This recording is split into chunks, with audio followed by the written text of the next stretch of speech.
মহাপুৰুষ শ্ৰীমন্ত শংকৰদেৱে কেতিয়াও কোৱা নাই যে মহিলাই নাটক কৰিব আনকি নাট্য সম্ৰাট শেক্সপিয়াৰো কোৱা নাই মহিলাই নাটক কৰিব গতিকে আপোনাক কিয় ভাল লাগে দাদা আপুনি ভাল পাইছে আপুনি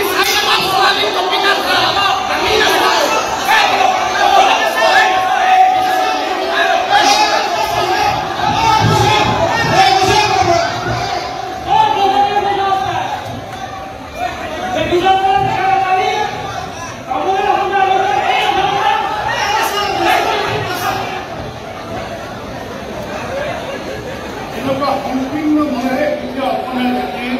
কৃষ্টি সংস্কৃতি আৰু নাটক আৰু সেয়েহে মই আপোনালোকক আহ্বান জনাইছোঁ যে সম্পূৰ্ণ নহ'ব কেতিয়া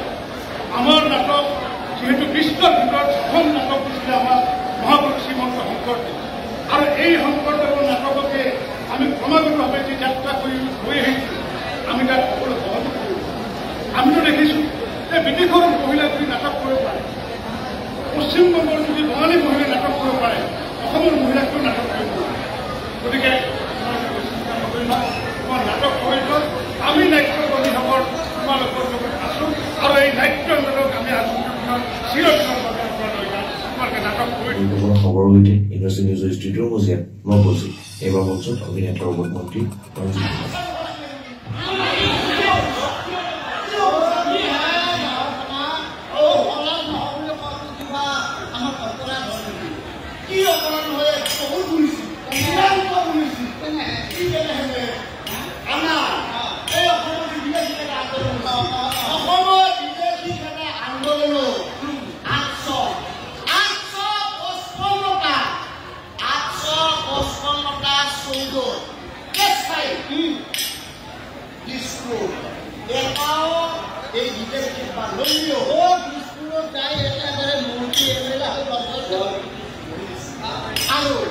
দ্বিতীয়তে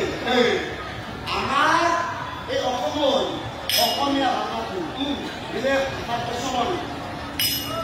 মানে বিজেপিকেইটাই আন্দোলনৰ পাছত আমাৰ অসমীয়া ভাষা এই অসমীয়া ভাষাটো বৰ কাছাৰী অফিচ সকলোতে ব্যৱহাৰ কৰিব লাগিব বুলি যি আন্দোলন কৰিছিল তাৰ পাছত কিন্তু এখন ডাঙৰকৈ চাইনবোৰ্ড দেখিছোঁ তাতে লিখিছে আছে কি অসমীয়া ভাষা প্ৰয়োগ কৰা আৰু এই ব্ৰজ শৰ্মা আগতে ব্ৰজ শৰ্মাৰ দিনো নাটক চিনেমা কৰবাত নেকি মানে পাওঁ নানান নাগৰিকা একেবাৰে পূজা বদনাম আৰু আমিও যদি মহিলাই মঞ্চত যদি অভিনয় কৰিব আহে তেতিয়া আমাৰ সমাজ শুনে পাছৰ পৰা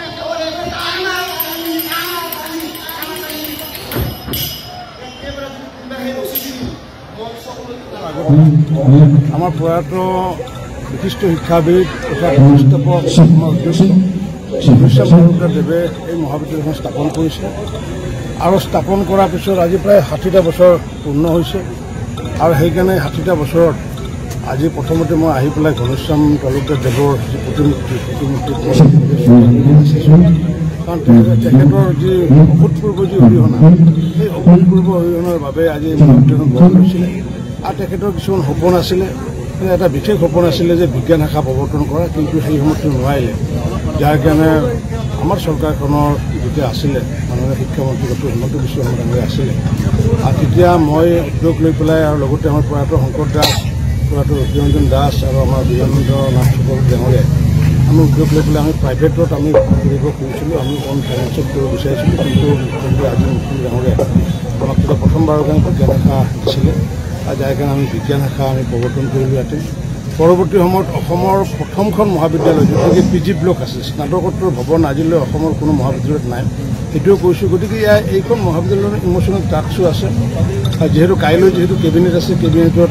মুখ্যমন্ত্ৰী ডাঙৰীয়া হওক বা মই আমি থাকিব নোৱাৰোঁ যাৰ কাৰণে মই আজিৰ কাৰ্যসূচীত অংশগ্ৰহণ কৰাৰ উপৰিও আজি এখন নাটক এখন পাঠশালা নাট মণ্ডল নামৰ যিটো সংস্থা সেই সংস্থাৰ এখন নাটক আমি প্ৰযোজনা কৰিছিলোঁ আৰু নাটকখন আমাৰ বৈজনাথ শৰ্মাৰ যি জীৱনৰ ওপৰত তেওঁ কেনেকুৱা লুটি ঘটি হ'বলগীয়া হৈছিলে কাৰণ তেওঁ মহিলা এক্ট্ৰেছৰ প্ৰথমবাৰৰ কাৰণে তেওঁ প্ৰৱৰ্তন কৰিছিলে ডুমডুমাকে আদি কৰি নলবাৰীতে আদি কৰি বিভিন্ন ঠাইত লুটি ঘটি খাবলগীয়া হৈছিলে আৰু সেইটোৰ আধাৰত এখন নাটক নিৰ্মাণ কৰা হৈছে আৰু সেই নাটকখনত ময়ো কিছু সময় ভূমিকা থাকিব আৰু লগতে আমাৰ অসম সৌৰভ কৃষ্ণ ৰয় ডাঙৰীয়া তেখেতো অলপ সময় 1-2 মিনিটত তেখেতো এক্টিং কৰিব আৰু সুন্দৰ নাটখন চালে নিশ্চিত হ'ব। স্যাৰ কলেজখনত দেখা গৈছে যে কমাৰ্চৰ যি হল ইয়াতে আছে কিন্তু বহুত শিক্ষক কলেজখনৰ মানে কি কমাৰ্চ চিষ্টেমটো এইটো চৰকাৰে নল'ব এইটো কাৰণ কিয় যিহেতু ছায়েন্স ষ্ট্ৰীমটো দিলে আৰু প্ৰিফাৰেঞ্চ আমি ছায়েন্স ষ্ট্ৰীম দিলোঁ এতিয়া কমাৰ্চ ষ্ট্ৰীমটো আমি অন ফাইনেন্সৰ জৰিয়তে আমি চলাই থাকিম কমাৰ্চ ষ্ট্ৰীমটো বন্ধ নহয়। কেমেৰা পাৰ্চন ৰমেশ বৰকাকতিৰ সৈতে নিপন চাংমাৰ ৰিপৰ্ট ইউনিভাৰ্চিটি নিউজ।